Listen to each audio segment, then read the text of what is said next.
Imagine receiving the heart of a stranger and years later falling in love with his widow.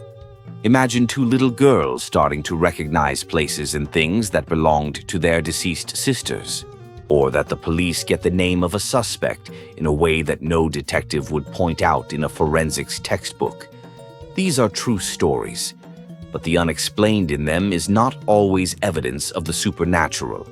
Documents can confirm a death, a transplant, a court order, or a police investigation. They cannot automatically prove that a heart holds memories, that a person can be reborn, or that the voice of the deceased can return from the afterlife. And that's where the real mystery begins. The first story begins not with a ghost, but with a human heart. In 1995, 33-year-old Terry Cottle dies after a difficult personal period. His organs are donated, and his heart ends up with 57-year-old Sonny Graham. For Graham, it's a chance at life. A virus has damaged his heart so badly that a transplant is the only real hope. The operation is successful, and just months later he can lead an active life again. The story could end here. But nearly 2 years after the transplant, Sonny decided to contact the family of the man whose heart he carried. In January 1997, he and his then-wife met Terry's widow, Cheryl. Sonny later described their first meeting in an unusual way. He claims that when he sees Cheryl, he feels like he's known her for years. That in itself doesn't prove anything. People can feel a strong attraction when they first meet. And the psychological connection between an organ recipient and the donor's family can be extremely emotional. But the relationship between Sonny and Cheryl gradually became much more than friendship. In 2001, he bought a house for her and her children. A few years later, the two got married. A man now lives with the heart of her first husband and simultaneously takes his place next to her. This is precisely what makes the story one of the most frequently mentioned in conversations about so-called cellular memory. There is a popular hypothesis that organs can somehow carry parts of the donor's preferences, emotions, or behaviors. But there is no reliable scientific evidence that a person's personality or memories are stored in heart tissue and transferred to another person after transplantation. And then comes the final coincidence. On April 1st, 2008, 69-year-old Sonny Graham died of a self-inflicted gunshot wound. Almost 13 years earlier, his heart donor had died in a similar manner. One heart, 2 men, 1 woman, and 2 tragic endings. Is it a coincidence? All we can say for sure is that these events do indeed intersect in an incredible way. But there is no evidence that the heart determined the behavior of the second man, and yet the story remains hard to forget. The second case takes us to Cornwall, England.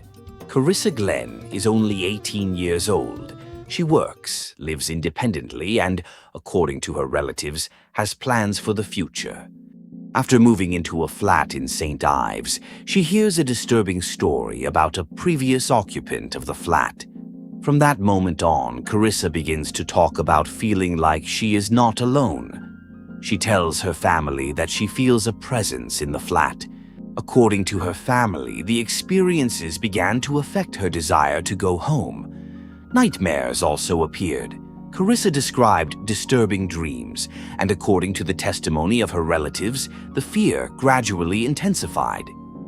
However, we must draw an important line here. There is no independent evidence that the apartment was actually haunted. Once a person hears that a place is associated with death or tragedy, the anticipation and fear itself can change the way they perceive noises, shadows, and completely ordinary events. But Carissa's family knows something else. She has a history of sleepwalking. On April 14, 2008, the young woman was found dead in her apartment. The investigation fails to conclusively establish her intent, and the conclusion remains open. The possibility that she acted in a dream-related state was also considered during the investigation. This makes the story much different than a simple tale of a haunted apartment. We have a real tragedy. We have evidence of intense nightmares. We have previous episodes of sleepwalking, but we have no proof that an invisible being caused what happened. And perhaps that's the most disturbing thing. Sometimes the scariest answer isn't the supernatural. Sometimes there simply isn't an answer. The third story begins in the English town of Hexham and becomes one of the most discussed cases associated with alleged reincarnation. John and Florence Pollock had two daughters, Joanna and Jacqueline. In 1957, the two girls died in a car accident. The loss was devastating for the family. The following year, Florence gave birth to twins, Gillian and Jennifer. At birth, the father noticed physical marks on Jennifer that he thought resembled those of the deceased Jacqueline. But what is much more interesting are the allegations about the girls' behavior. After the family returned to Hexham, the parents say that the twins began to recognize places they thought they shouldn't know. When their deceased sisters were shown old toys, the family said they recognized them and used names the toys had been called before the tragedy. An unusual fear of cars also appeared. The case attracted the attention of psychiatrist Ian Stevenson, who devoted a significant part of his career to claims of memories from supposed past lives. For him, the Pollock family case was particularly interesting. But there is a serious problem. The main information comes from the parents. Father John, even before the birth of the twins, believed that his deceased children could return. This opens up the possibility of conscious or unconscious influence on the children. Could the twins have overheard conversations that their parents didn't remember? Could the adults' reactions have reinforced certain behaviors? Is it possible that some of the memories were interpreted years later? These are questions to which the case does not provide a definitive answer. And there is another peculiarity. Around the age of 5, the supposed memories gradually disappear. Gillian and Jennifer grow up and move on with their lives. The story remains between two completely different interpretations. For some, this is one of the strongest cases in support of reincarnation. For others, it is an example of how powerfully family environment can shape childhood memories. Which version do you find more convincing? The fourth case is not related to a person, but to a door. Wilson Hall is a student residence hall at Ohio University in Athens. The building is real. It was built in 1964 and continues to be used as a student dormitory. But around one particular room, a legend develops, passed down through generations of students. Room 428. Over the years, student publications have described claims of unexplained movement of objects. In a material from the beginning of the new millennium, an older testimony is recalled, according to which, as early as 1971, an object fell or was thrown from a shelf and crashed into the opposite wall. Then the stories become more and more dramatic. Footsteps, voices, objects moving, strange images on the door. Eventually, the legend began to include death, occult practices, cemeteries, and even a claim that the building was located at the center of a giant pentagram. The documentary approach is particularly important here. The university officially confirms the existence and history of Wilson Hall as a dormitory. Student archives prove that stories of paranormal activity in the building have been told for decades. But this does not prove a demon, a curse, or a geographical pentagram. It is not enough for a story to be repeated long enough for it to become a fact. This is what makes room 428 so interesting. Before us stands not just a supposedly inhabited room, but an example of how a real place can gradually become a legend. But the latest story is different, because here the unexplained doesn't just remain a rumor, it becomes a real police investigation. February 21, 1977, Chicago. Teresita Basa, an employee at Edgewater Hospital, was found murdered in her apartment. The perpetrator attempted to destroy evidence by setting fire. Months pass without a decisive breakthrough. Then the detectives receive information from Dr. Jose Chua.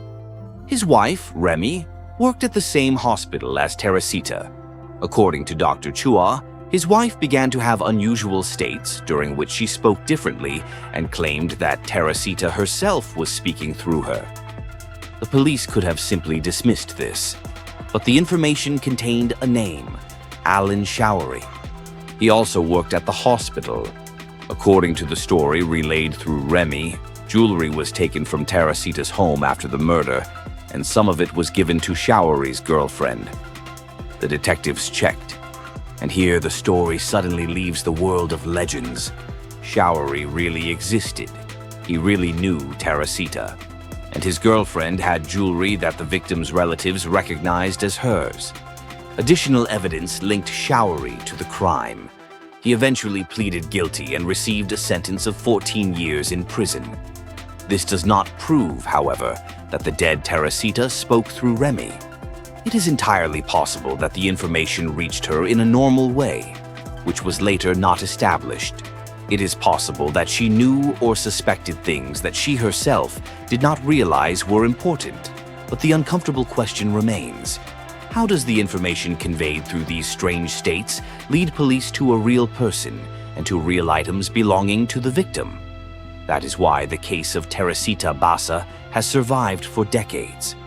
Not because the court has proven the existence of a ghost, it hasn't, but because an unusual claim leads the investigation to evidence that can be verified in the real world. 5 stories. A heart that connects 2 men and a woman. A girl haunted by nightmares in her own home. Twins who seem to recognize the lives of their deceased sisters. A dormitory that has become a legend, and a dead woman whose name reappears in the investigation through the voice of another person. None of these cases prove the paranormal on their own, but each one contains at least one element that makes the story refuse to go away. Maybe it's the power of coincidence. Maybe human memory and the psyche are much more complex than we think. Or maybe there's something left that we still can't measure. Now, tell me in the comments which of these 5 cases you find the most difficult to explain and why. Do you believe that there is something truly paranormal behind any of them? Or do you think that every mystery could one day receive a rational answer? If you want to watch more such documentary stories about paranormal cases and unexplained phenomena, click on the photos that will appear above the screen. Thank you for staying with me until the end. If you are interested in such true mysteries, like the video, share it with someone who also loves unexplained stories, subscribe to the channel and activate the bell. Until the next time the facts end, but the questions continue.